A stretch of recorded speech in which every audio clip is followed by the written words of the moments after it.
A palavra falada tem criatividade poderosa e seu uso adequado é vital para a vida cristã vitoriosa.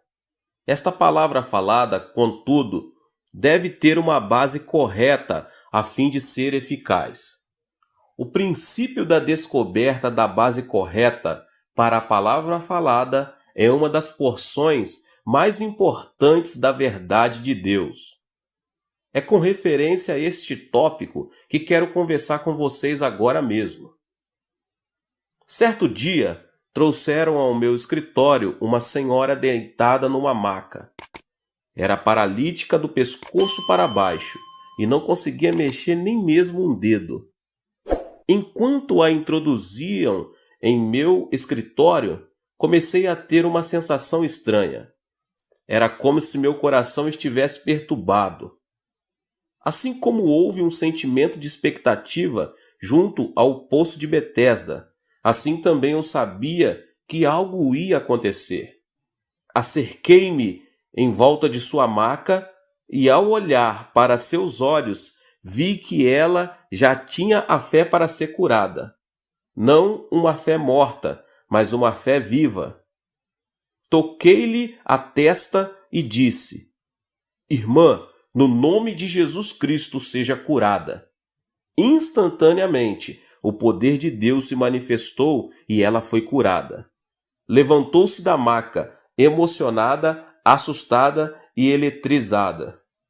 Alguns dias mais tarde, veio à minha casa para trazer-me alguns presentes.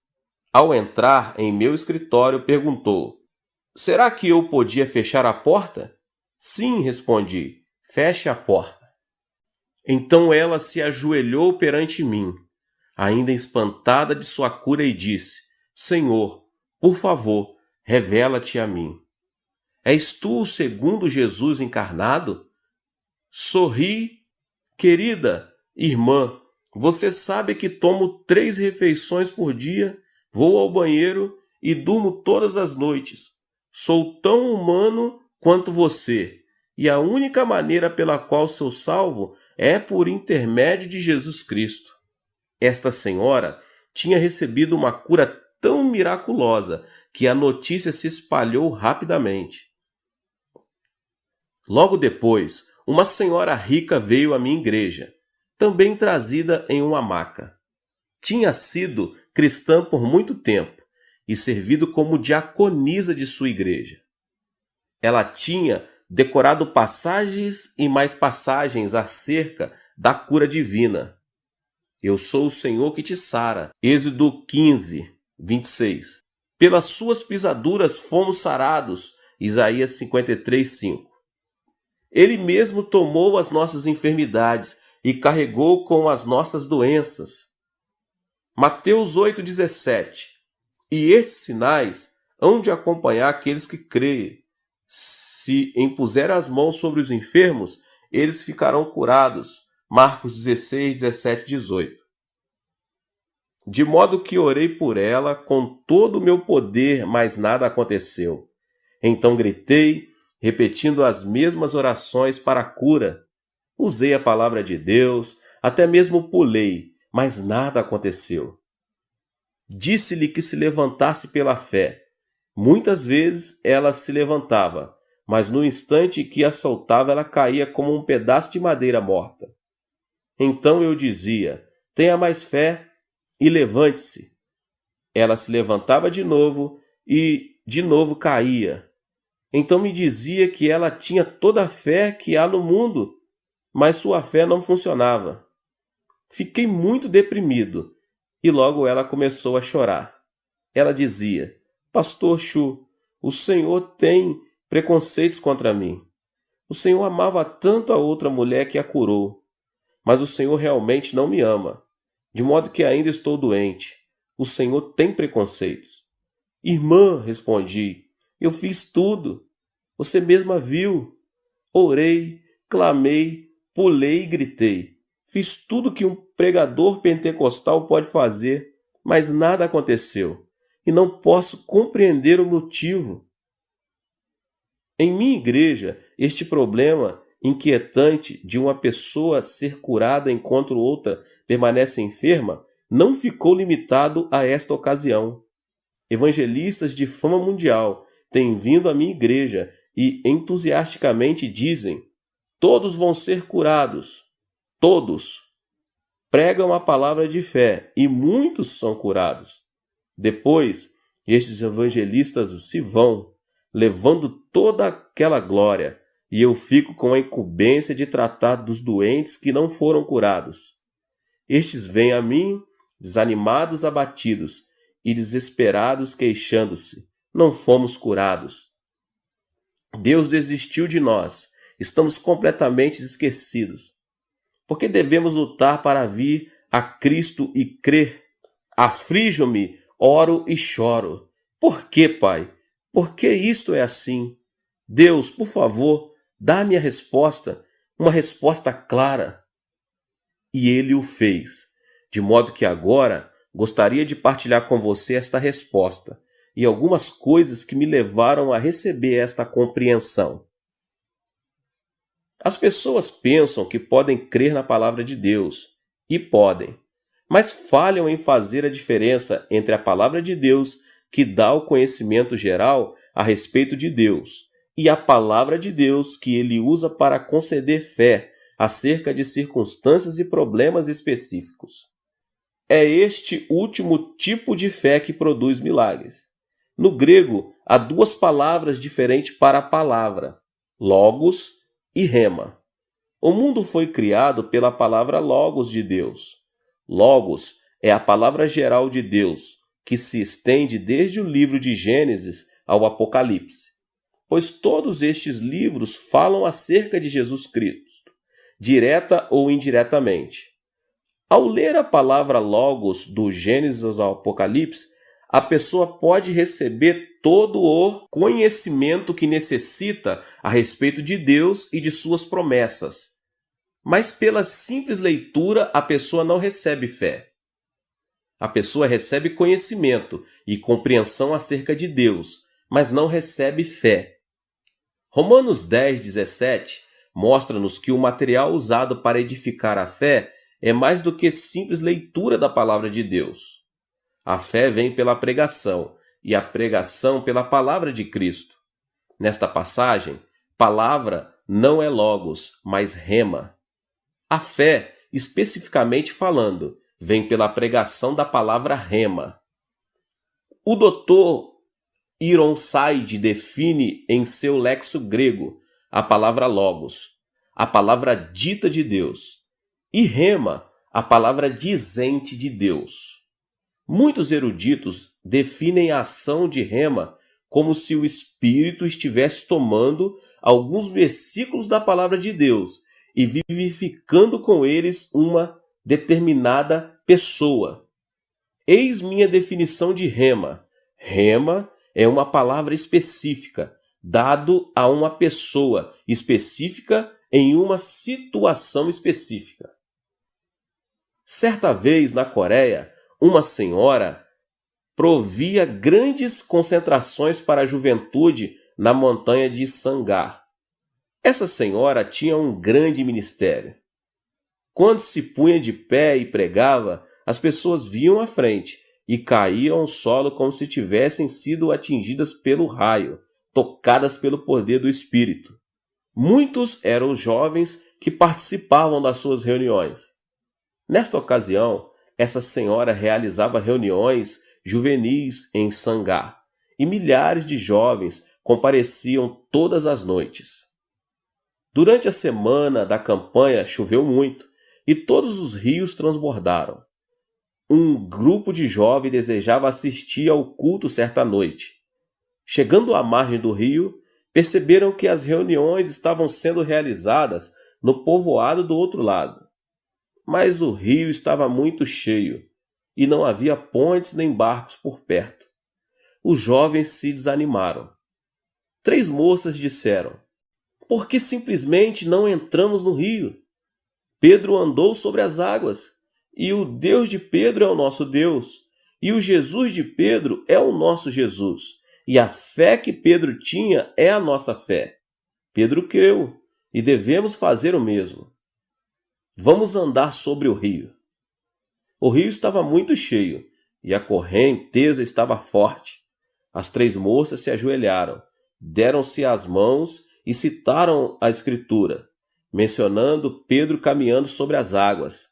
Disseram a todos que iriam repetir o milagre. À vista de todos os demais jovens, entraram resolutamente nas águas. Afundaram-se imediatamente. 3 dias mais tarde, seus corpos foram encontrados flutuando no mar. Esse triste incidente teve repercussão em toda a Coreia. Os jornais não cristãos atacaram a fé. Traziam manchete como estas: o Deus dos cristãos não pode salvá-los. Ou, por que seu Deus não respondeu às orações da fé? Como resultado desta ocorrência, os incrédulos tiveram um dia de triunfo e a igreja cristã experimentou a derrota e o desapontamento geral. Muitos sentiam-se deprimidos e desalentados e não tinham como responder aos escárnios e acusações. O caso das moças que se afogaram transformou-se em assunto de conversas por toda a Coreia e muitos cristãos sinceros perderam a fé. Diziam: essas moças creram exatamente como nossos ministros têm ensinado, exerceram sua fé. Dos púlpitos, nossos pastores constantemente instam que exercitemos com audácia a nossa fé na palavra de Deus. Essas moças fizeram justamente isso. Então, por que Deus não respondeu? Deus Jeová não deve ser um Deus vivo. Esta não deve passar de uma religião formalística e nos envolvemos com ela. Que resposta daria você a essas pessoas que estavam dizendo essas coisas? Estas moças tinham crido, tinham exercitado a fé baseada na palavra de Deus. Mas Deus não tinha motivos para apoiar a sua fé. Pedro nunca andou sobre as águas por causa da palavra Logos, a qual provê informação geral acerca de Deus. Pedro pediu que Cristo lhe desse uma palavra específica. Disse ele: se és tu, Senhor, manda-me ir ter contigo por sobre as águas. Respondeu Jesus: vem. A palavra que Cristo deu a Pedro não era Logos, mas Rema. Deu-lhe uma palavra específica: vem. A uma pessoa específica, Pedro, numa situação específica, uma tempestade. Rema traz fé. A fé vem pela pregação, e a pregação de Rema. Pedro nunca andou por sobre as águas pelo conhecimento de Deus somente.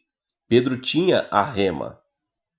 Mas essas moças tinham somente Logos, conhecimento geral de Deus. O erro foi exercitarem sua fé humana em Logos. Deus, portanto, não tinha responsabilidade alguma de apoiar sua fé. E a diferença entre o modelo pelo qual estas moças exercitaram sua fé e a maneira de Pedro exercitar sua fé é tão grande como a noite do dia. 2 anos atrás, 2 estudantes do Instituto Bíblico falharam completamente em seu primeiro empreendimento ministerial. Os 2 haviam sido meus discípulos, haviam escutado minhas preleções e, como iam à minha igreja, tinham aprendido alguma coisa a respeito dos princípios da fé. Começaram seu ministério com o que parecia uma grande quantia de fé. Valiam-se de passagens bíblicas como esta: abre bem a tua boca e te encherei, Salmos 81:10. Se me pedires alguma coisa em meu nome, eu farei, Mateus 14:14. Foram para um banco e fizeram um empréstimo bem grande. Então foram a um homem bem rico e pediram emprestado outra grande soma de dinheiro. Com esse dinheiro, compraram um terreno e construíram um lindo santuário, sem ter, contudo, uma congregação. Começaram a pregar, esperaram que as pessoas viessem, centenas de pessoas para a congregação. Esperavam tirar ofertas e com elas pagar a dívida, mas nada aconteceu.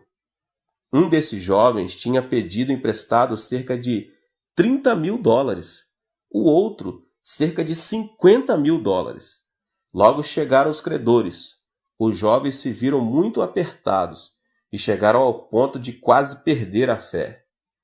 Então os dois vieram a mim. Choraram.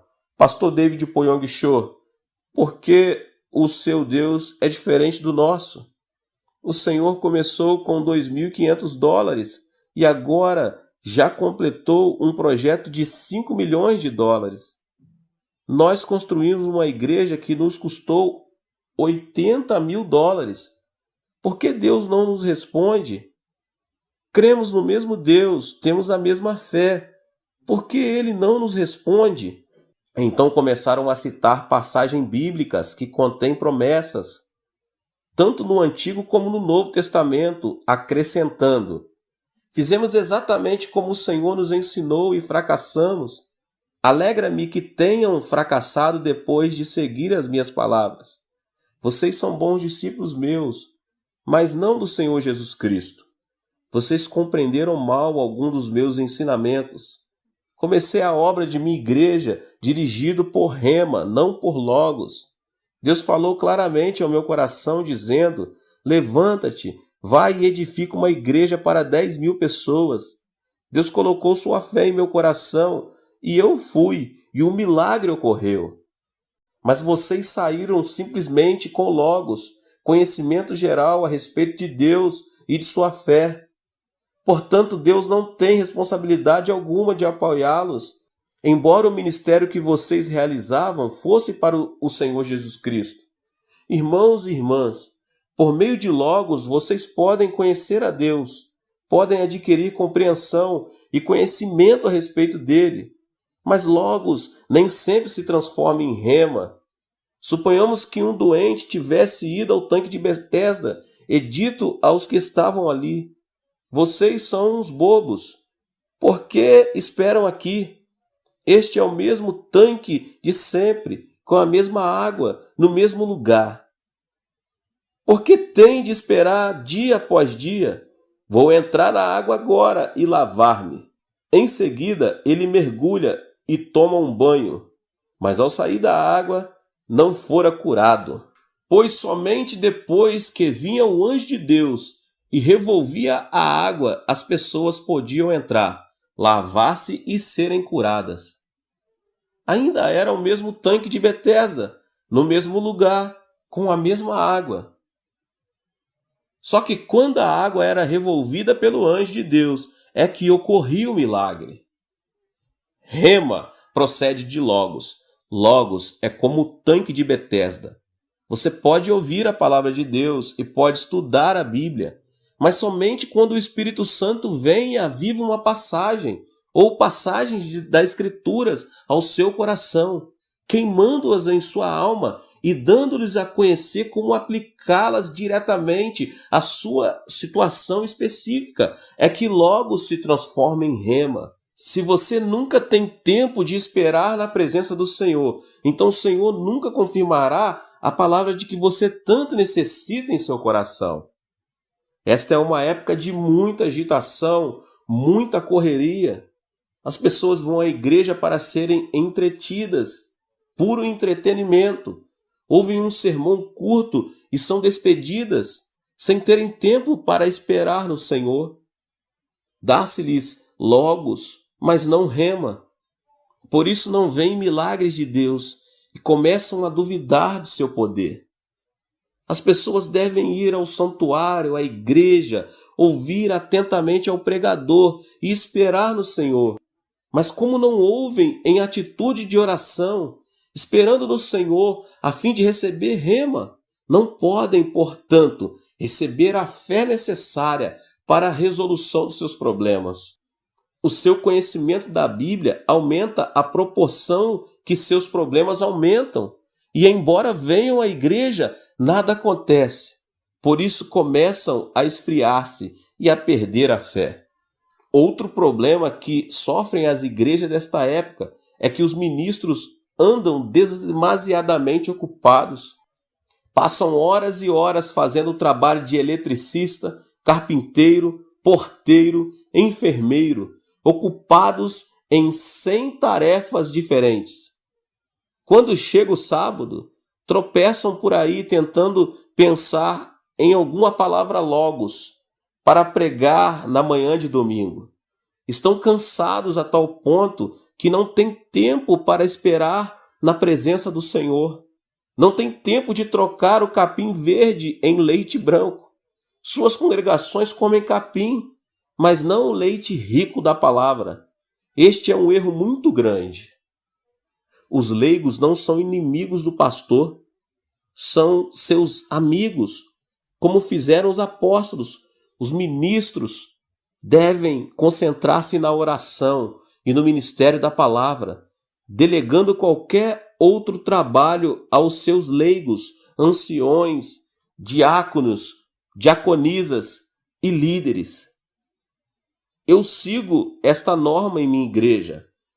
Não ouso subir ao púlpito sem primeiro esperar na presença do Senhor e receber a palavra rema de Deus para essa mensagem. Se não recebo a palavra rema, não volto à plataforma. Às vezes passo toda a noite de sábado em oração. Durante o dia oro. Senhor, as pessoas virão com todos os tipos de problemas, doenças, pressões, depressões, problemas familiares, problemas financeiros, todo tipo imaginável de problemas. Virão não somente para receber conhecimento geral a teu respeito, mas também para receber uma solução real a seus problemas. Se eu não lhes der fé viva, rema, então voltarão para suas casas sem terem solucionado nenhum dos seus problemas. Necessito de uma mensagem específica para pessoas específicas, num tempo específico. Então espero até que o Senhor me dá a mensagem. Quando subo ao púlpito, vou marchando como um general, porque sei que a mensagem que vou pregar tem a unção do Espírito Santo. Isso acontece porque os ajudei a receber rema, a palavra rema. Irmãos e irmãs, não estamos edificando na igreja um clube de santos, listados, lidando com assuntos de vida e de morte. Se o pastor não der rema ao seu povo, então tudo o que lhe resta é um clube religioso superficial. Já temos no mundo clubes sociais como o Rotary e outros da mesma natureza, e seus membros também pagam um tipo de oferta, eles ajudam a instituição. As igrejas que nós edificamos deve ser um lugar onde as pessoas recebem soluções da parte de Deus, recebem e veem milagres em sua vida e podem conseguir não meramente um conhecimento intelectual de Deus, mas também um conhecimento experimental, real e vivo. Mas para que consigam esse objetivo, é preciso que primeiro o pastor receba a rema e a transmita. Deve-se dar tempo aos cristãos, aos que esperam na presença do Senhor, a fim de que o Espírito Santo tenha tempo de lidar com eles e inspirá-los por meio das Escrituras. O Espírito Santo pode transformar as passagens bíblicas na palavra dita de Deus e aplicá-las ao coração da pessoa, fazendo com que a palavra dita passe a ser a palavra dizente de Deus. Logos deve transformar-se em rema. Agora posso dizer porque muita gente não recebe a cura. Todas as promessas são potencialmente, mas não literalmente nossas. Nunca tome posse de uma promessa de Deus e simplesmente diga: esta é minha. Esta é minha. Sim, é sua em potencial, mas só chegará a ser sua na prática quando vocês, antes que o Senhor conceda uma mensagem a um indivíduo, ele tem de fazer várias coisas. Primeiro, o Senhor deseja limpar a sua vida e fazer com que esse indivíduo se entregue a ele. O Senhor nunca dá promessas de um modo qualquer. Quando o Senhor lidar com você, você deve tirar o tempo para permanecer perante Ele. Confesse seus pecados e entregue sua vida a Ele. Quando essas condições necessárias são produzidas, então vem o poder de Deus e seu coração assim como o tanque de Betesda é revolvido por algum texto em particular. Então você sabe que essa promessa é sua e recebe a fé para produzir o milagre necessário. A saúde corporal não é o objetivo último do Espírito Santo. É necessário que conhecemos bem claramente as prioridades do Espírito Santo. O alvo supremo é a santidade das nossas almas. Quando Deus lida com você, sempre o faz através da santidade da alma. Se sua alma não estiver reta diante de Deus, não importa quanta oração, quanto grito ou quanto pulo você dê, essas coisas não lhe trarão a palavra rema de que você necessita. É preciso esperar no Senhor. A cura divina depende da soberana vontade de Deus. Às vezes uma pessoa recebe uma cura instantânea, ao passo que outra precisa esperar um pouco mais. Um dos mais queridos irmãos diáconos de nossa igreja caiu doente. Este diácono deu tudo ao Senhor, amando-o e o servindo de um modo espantoso. Todos viram isso. Disseram-lhe que tinha um tumor e que os médicos desejavam operar. Mas todos em minha igreja sabiam que o Senhor ia curá-lo, pois ele era um grande santo e de grande fé. Este era o raciocínio deles. Orei para a cura dele. Então tinham uns 40 mil membros e todos eles oravam, atacando o trono da graça, e esse diácono reivindicou a cura. Mas nada aconteceu, ele piorava cada vez mais. Afinal, sangrava tanto que foi levado ao hospital e sofreu uma intervenção cirúrgica. Muitos de nossos membros estavam preocupados e reclamavam: onde está Deus? Por que Deus o está tratando dessa maneira? Mas louvei a Deus, pois eu sabia que tinha algum propósito específico no que estava acontecendo. Ao ser hospitalizado, ele começou a pregar o evangelho a todos com quem entrava em contato. Em breve, todo o hospital sabia existir um Jesus vivo e que seu representante estava ali naquele hospital. Médicos, enfermeiras e pacientes eram salvos todos os dias. Então os membros de nossa igreja se alegraram dizendo: louvado seja Deus! Foi melhor que ele se hospitalizasse do que tivesse recebido a cura instantaneamente. Deus mostrou que a sua prioridade era a cura eterna das almas e não a cura terrena do corpo físico. Onde há dor e sofrimento, temos a tendência de pedir libertação, mas não devemos fazer isso. Se o seu sofrimento pode resultar em graça redentora, ou se seu sofrimento torna-se o canal de Deus para o fluxo da graça redentora de Deus, então seu sofrimento foi enviado por Deus. Se, entretanto, seu sofrimento torna-o inválido e começa a destruí-lo, então procede de Satanás, e você deve orar a fim de livrar-se dele. Contar-lhe-ei agora um caso no qual Deus libertou as pessoas de seu sofrimento. Aconteceu a Guerra da Coreia quando 500 ministros foram capturados e imediatamente fuzilados, e 2.000 igrejas destruídas. Os comunistas eram cruéis para com os pastores.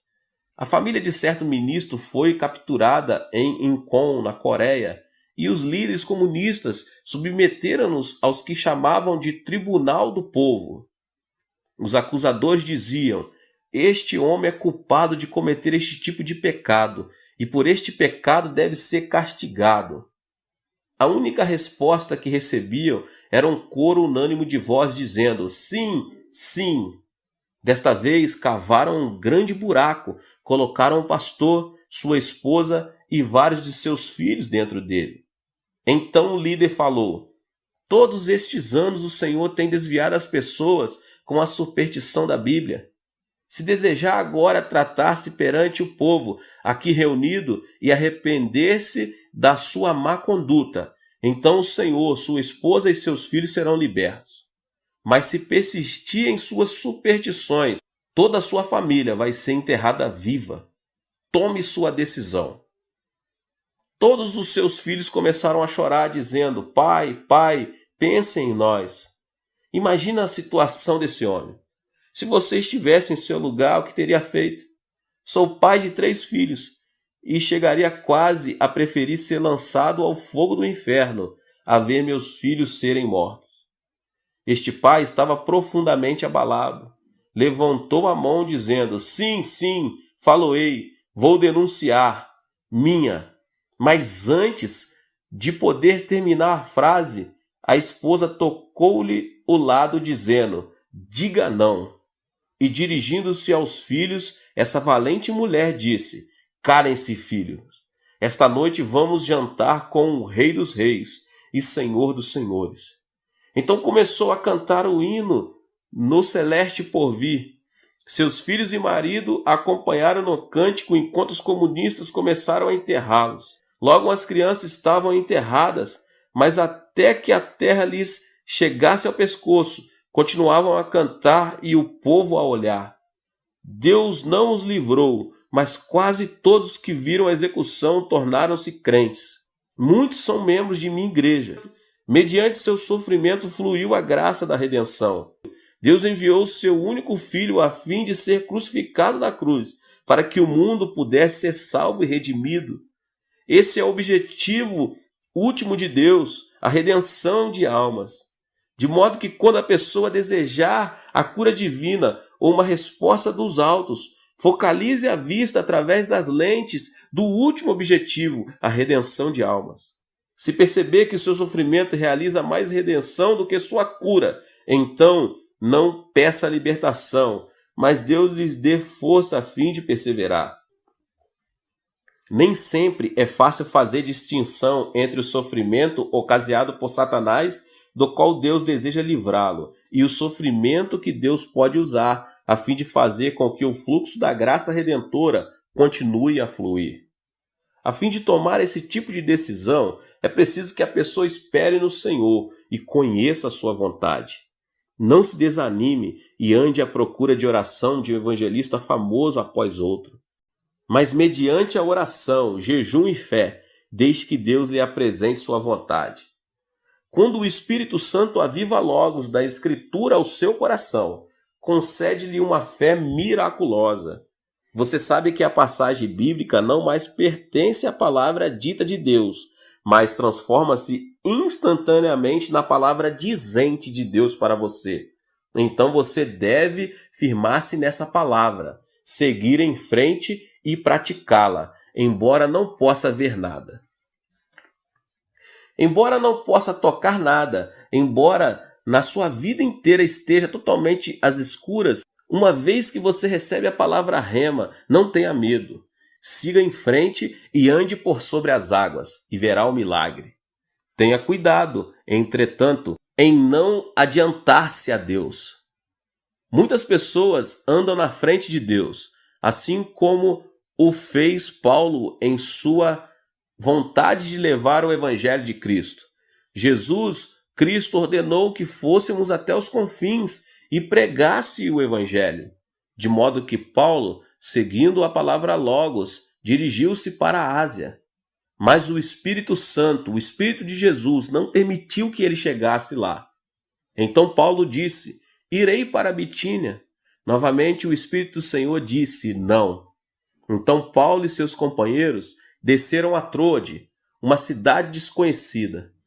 Podemos imaginar suas peregrinações ali, sua confusão, pensando: eu estava obedecendo a um mandamento de Jesus. Jesus disse-nos que fosse até os confins do mundo e pregássemos o evangelho. Porque sou eu um fracasso? Enquanto orava e esperava no Senhor, recebeu a palavra rema e apareceu-lhe um homem da Macedônia em uma visão, dizendo: passa para a Macedônia e ajuda-nos. De modo que ele tomou um barco e foi para a Europa. Através do exemplo de Paulo, podemos novamente ver a diferença entre Logos. Algumas pessoas têm vindo a mim com um comentário: pastor, posso orar por várias promessas das Escrituras e posso esperar até que o Espírito Santo avive essas mensagens, aplicando-as a mim. Mas como é que posso conseguir rema na escolha de um marido ou de uma esposa? Li toda a Bíblia, mas ela não diz que devo casar com Elizabeth, Maria ou com Joana. Como é que posso ter rema com respeito a este assunto? A Bíblia tampouco diz onde devo estabelecer minha residência, se no Rio de Janeiro, Buenos Aires, Los Angeles ou em Berlim.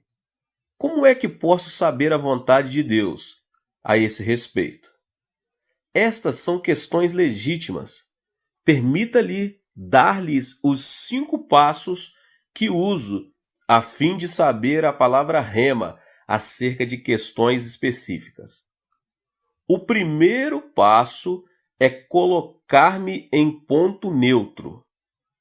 Não ir nem para frente nem para trás. Permanecer completamente calmo. Então espero no Senhor, dizendo: Senhor, eis-me aqui. Ouvirei a tua voz. Se disseres sim, irei. Se disseres não, não irei. Não desejo tomar decisões para o meu próprio benefício, mas decidi segundo o teu desejo. Se algo bom para mim, ou seja, algo mal, estou pronto a aceitar a sua decisão. Com esta atitude, espero pelo Senhor. Muitas vezes a melhor coisa a fazer é jejuar e orar, pois se a pessoa come demais, fica cansada e não pode orar. Então, ao perceber que está realmente calma, pode partir para o segundo passo. A segunda coisa que faço é pedir que o Senhor revele a sua vontade através de meu desejo. Deus sempre vem a você através de seu desejo santificado. Agrada-te do Senhor e Ele satisfará os desejos do seu coração. Salmos 37:4. O anelo dos justos, Deus o cumpre. Provérbios 10:24. Por isso digo que tudo quanto em oração pedirdes, crede que recebereis, e será assim convosco. Marcos 11:24. Desejar é, pois, um dos pontos focais de Deus. Além disso, Filipenses 2:13 diz: porque Deus é quem efetua em vós tanto o querer como o realizar, segundo a sua boa vontade. Através do Espírito Santo, Deus coloca em seu coração o desejo, levando você a desejar a fazer a vontade dele. Portanto, faça a seguinte oração: Senhor, agora dá-me o desejo segundo a tua vontade. Ore e espere no Senhor, até que Deus lhe dê o desejo divino. Ao orar, muitos desejos lindos fluirão à sua mente. Tenha a paciência necessária para que também os desejos de Deus lhe venham à mente. Não se ponha de pé dizendo: já tenho tudo, e em seguida saia correndo. Espere na presença do Senhor um pouco mais. Satanás também pode dar desejos, mas também os desejos podem surgir de seu próprio espírito ou ser dados pelo Espírito Santo. O tempo sempre é uma prova. Se esperar com paciência, seu próprio desejo e o desejo de Satanás tornar-se-ão cada vez mais fracos, mas o desejo do Espírito Santo cada vez mais forte. Por isso espere e receba o desejo divino. Depois de meu desejo tornar-se claro, então dou o passo 3. Comparo esse desejo com o ensino bíblico. Certo dia uma senhora veio a mim, emocionada, dizia: pastor, vou contribuir com uma grande soma para o seu ministério. Louvado seja o Senhor, exclamei. Assenta-te e conta-me a respeito disso.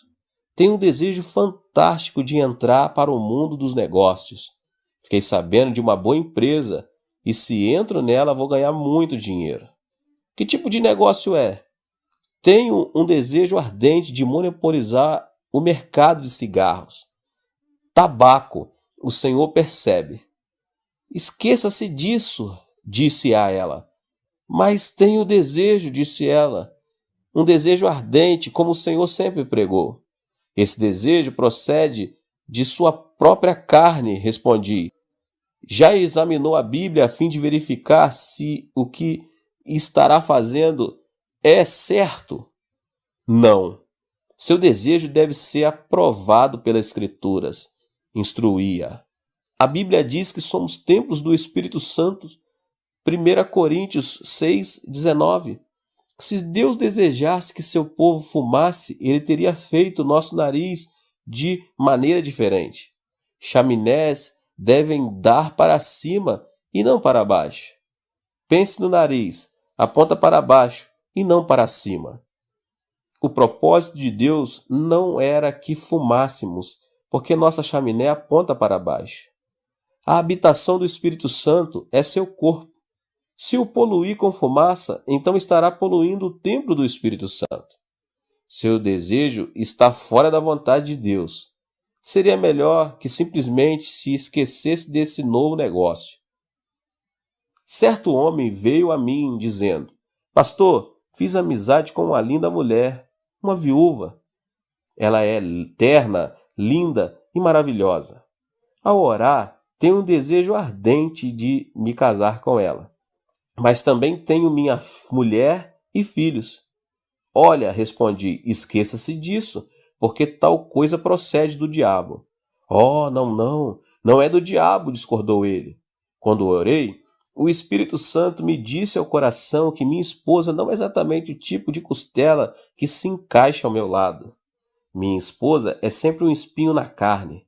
O Espírito Santo falou dizendo que essa viúva é minha costela perdida, que se encaixará perfeitamente ao meu lado. Disse-lhe eu, isso não procede do Espírito Santo, vem do diabo.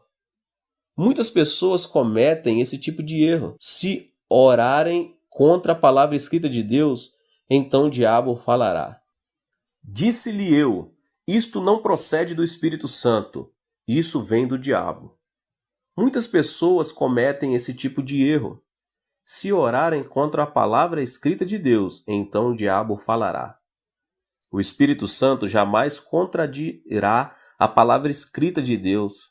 Esse homem não me deu ouvidos, divorciou-se de sua mulher e casou-se com a viúva. Agora é o mais infeliz de todos os homens. Descobriu que sua segunda costela era ainda pior do que a primeira. Todos os nossos desejos devem, portanto, serem examinados à luz das Escrituras. Se você não possuir a autoconfiança de fazer isso, então vá ao seu ministro ou pastor. Depois de examinar o desejo à luz da palavra, dos ensinamentos de Deus, então eu estou pronto para o quarto passo: pedir um sinal de Deus, tirado de minhas circunstâncias. Se Deus verdadeiramente falou ao coração, então poderá dar-lhe um sinal no mundo exterior. Quando Elias orou 7 vezes pedindo chuva, recebeu um sinal do céu. Uma mancha do tamanho do punho de um homem, uma nuvem apareceu. Gideão também pôde servir-nos de exemplo, pois ele também pediu um sinal. Deus sempre me mostrou um sinal de minhas circunstâncias. Às vezes, esse sinal era muito pequeno, mas ainda era um sinal. Depois de receber o sinal, então, o quinto passo e final. Oro até conhecer o horário de Deus. O horário de Deus é diferente do nosso. A pessoa deve orar até que tenha paz real, pois a paz é como o árbitro. Depois de orar, se ainda sentir-se inquieta, então o horário não era certo. Significa que o sinal ainda está vermelho. Portanto, continue a orar e a esperar. Quando o sinal passar de vermelho para o verde, chegar-lhe-á a paz ao coração. Então você deve sair correndo. Vá, portanto, com velocidade total, com a bênção de Deus, com a rema de Deus. Milagre após milagre lhe seguirão. Em minha vida cristã, sempre tenho seguido estes 5 passos, até que Deus tem confirmado essa maneira de caminhar com sinais e milagres. Estes resultados devem mostrar claramente a diferença entre logos e rema. No futuro, você não precisa ficar confuso acerca das promessas de Deus. Quantidade alguma de reivindicação, trabalho, pulos ou gritos o convencerá. Deus mesmo o convencerá, dando-lhe o coração a sua fé. A versão da Almeida de Marcos 11, 22 e 23 diz que se a pessoa tiver a fé em Deus, poderá então ordenar um monte que se atire no meio do mar. O texto grego, entretanto, diz que a pessoa deve ter a fé de Deus. Como é que se pode ter a fé de Deus? Ao receber rema, a fé que lhe é dada não é sua, foi-lhe concedida por Deus.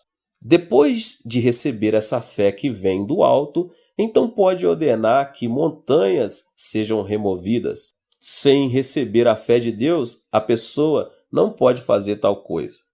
Se não for por outra razão, você deve estudar cuidadosamente a Bíblia, desde o Gênesis ao Apocalipse, a fim de proporcionar ao Espírito Santo o material de que ele necessita para operar. Quando a pessoa espera no Senhor, o Espírito Santo concede-lhe essa fé. E ao agir consoante a essa fé, grandes milagres seguirão em seu ministério e em seu lar. Portanto, espere no Senhor, jamais será isso um desperdício de tempo.